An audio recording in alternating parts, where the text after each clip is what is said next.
नमस्कार, मैं हूं किरण रावत और आप देख रहे हैं समाचार फॉर यू। एक नजर आज की हेडलाइंस पर। पंचायत चुनाव में जीत को लेकर भारतीय जनता पार्टी आश्वस्त, कहा प्रदेश और केंद्र में भाजपा की सरकार, गांव का होगा विकास। हरिद्वार में कांवड़ यात्रा शांतिपूर्वक तरीके से संपन्न, भीड़ नियंत्रण से लेकर ट्रैफिक कंट्रोल तक उत्तराखंड पुलिस की व्यवस्था रही चाक चौबंद।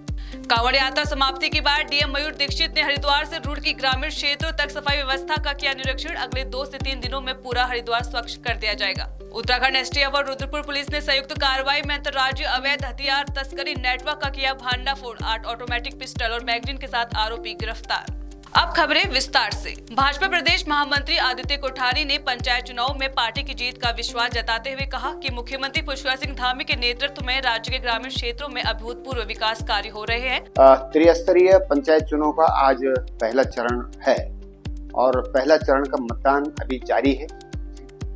भारतीय जनता पार्टी ने जिला पंचायत के सदस्यों के लिए पार्टी के कार्यकर्ताओं को अधिकृत किया है और इससे पहले, मतदान से पहले हमारे सभी वरिष्ठ पदाधिकारियों ने जो जिले में भ्रमण किया है उसके अनुसार उत्तराखंड की जनता का, ग्रामीण क्षेत्र की जनता का रुझान पूरी तरह से भारतीय जनता पार्टी के पक्ष में है। और इसका कारण यह है कि प्रदेश में ग्रामीण क्षेत्रों का जो विकास हो रहा है, चाहे वो सड़कों के माध्यम से हो, स्वास्थ्य सुविधाओं का विस्तार हो, शिक्षा सुविधाओं का विस्तार हो, आदि बहुत सारे जो मूलभूत आवश्यकताएं हैं, भारतीय जनता पार्टी के सरकार ने मुख्यमंत्री आदरणीय श्री पुष्कर सिंह धामी जी के नेतृत्व में जमीनी स्तर के काम बहुत तेजी से हुए हैं।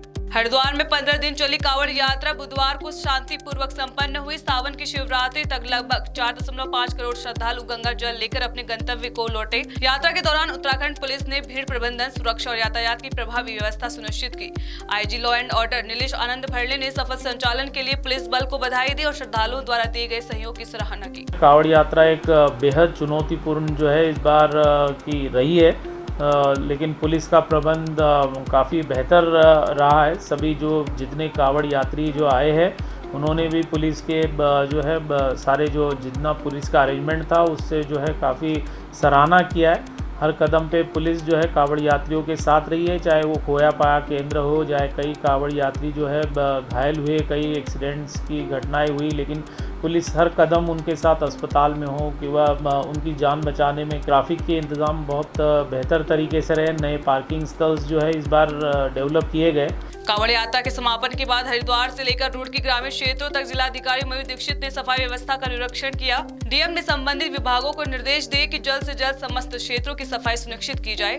देखिए, कांवड़ यात्रा के समापन पर कल से ही हमारी जो टीम्स थी उन्होंने शाम से ही साफ सफाई शुरू कर दी थी और इसमें गंगा सभा के साथ नगर निगम, नगर पालिका, नगर पंचायत, हमारे जो जिला पंचायत है और साथ ही हमारे जो खंड हैं, ब्लॉक्स हैं, पंचायती राज विभाग है, एनएच है, पीडब्ल्यूडी है, सिंचाई विभाग है, सभी को हमने टास्क दिया हुआ है और ये लोग अपने अपने जो भी इनके क्षेत्र हैं वहाँ पर सफाई अभियान चल रहा है। रात भर चला था, आज भी सफाई अभियान जगह जगह चल रहा है। आज मेरे द्वारा कांवड़ पटरी का निरीक्षण किया गया और साथ ही नेशनल हाईवेज़ का भी निरीक्षण किया गया।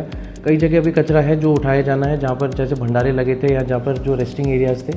कोशिश ये कर रहे हैं कि हम अगले 2 से 3 दिन में जो भी हमारा जो वेस्ट है वो कलेक्ट हो जाए। देहरादून में 2 अगस्त को ऋण वसूली अधिकरण डीआरटी के तहत विशेष लोक अदालत का आयोजन होगा। रजिस्ट्रार मुकेश कुमार गैरोला ने बताया कि इसमें उत्तराखंड के सभी जिलों और पश्चिमी यूपी के 8 जिलों से जुड़े मामलों का निस्तारण किया जाएगा।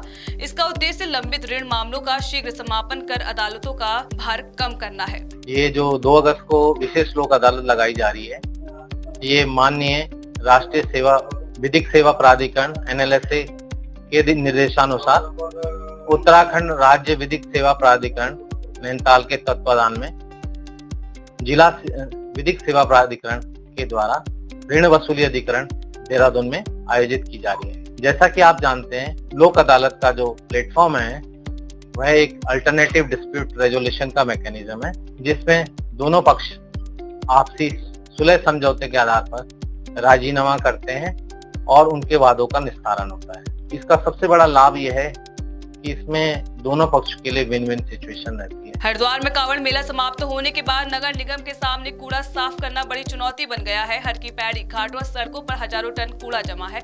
नगर निगम ने सफाई के लिए विशेष अभियान शुरू कर दिया है। नगर आयुक्त ने बताया कि अतिरिक्त मैन पावर लगाकर 48 घंटे में प्रमुख स्थलों से कूड़ा हटा लिया जाएगा। इससे हमारा बृहद अभियान चलेगा कूड़े की सफाई में, और जितने भी हमारे इंपॉर्टेंट घाट्स है नगर निगम की कोशिश यही, हमने पूरी टीम बना दी है और आज रात में कल मॉर्निंग तक मोस्ट लाइकली पूरे सारे जितने भी इंपॉर्टेंट घाट्स हैं हमारे हर की पैड़ी क्षेत्र है और अन्य भी क्षेत्र हैं, सीसीआर के आसपास का जो भी एरिया है वो सारा साफ करने की हमारी कोशिश रहेगी। उसके अन्यत्र जो हमारे जहाँ पे हमारे मेन पार्किंग स्पॉट्स जैसे बैरागी था या पंदीप था, इन स्पॉट्स पे क्योंकि दुकानें कल हटेंगी, उसके बाद जो कूड़ा वो एक्सेसिबल नहीं होता, उसके बाद जो कूड़ा रहेगा वो कल हम लोग पूरा क्लीन कर देंगे। पूरी टीम उत्तराखंड एसटीएफ और रुद्रपुर पुलिस ने संयुक्त कार्रवाई में अंतर्राज्यीय अवैध हथियार तस्करी नेटवर्क का भंडाफोड़ किया है। ग्राम बागवाला निवासी खजान सिंह को 8 ऑटोमेटिक पिस्टल और मैगजीन के साथ गिरफ्तार किया गया। आरोपी मध्य प्रदेश के बुरहानपुर से हथियार खरीद कर उत्तराखंड और यूपी में सप्लाई करता था। एसटीएफ द्वारा जो 3 इलीगल वेपन्स के जो गैंग है इनको बस्ट किया गया है, जिसमें कि एक पहला चीनू पंडित गैंग था, ग्रुप था, जिससे कि 3 पिस्टल और एक सीएमपी मिला था। फिर उसके बाद एक न्यूजीलैंड बेस्ड एक गैंग था और जो जिसका मास्टरमाइंड न्यूजीलैंड लोकेशन जिसकी है, और उसमें 2 पिस्टल काशीपुर से बरामद हुए थे। उसी कड़ी में तीसरा गैंग है जिसमें कि ये खजान सिंह एक अरेस्ट हुआ है। ये बागवाला रुद्रपुर का रहने वाला है। पूर्व में भी इस पर मुकदमा है लूट का और इलीगल वेपन सेल का। इससे 8 पिस्टल सेमी ऑटोमेटिक पिस्टल जो हैं ये बरामद हुई हैं, और इसके साथ जो 3 लोग और थे बैकवर्ड लिंकेजेस है जहाँ से पिस्टल लेके आए थे, उनसे भी हम जांच कर रहे हैं। इस बुलेटिन में फिलहाल इतना ही। उत्तराखंड की तमाम बड़ी खबरों से जुड़े रहने के लिए देखते रहिए समाचार फॉर यू। नमस्कार।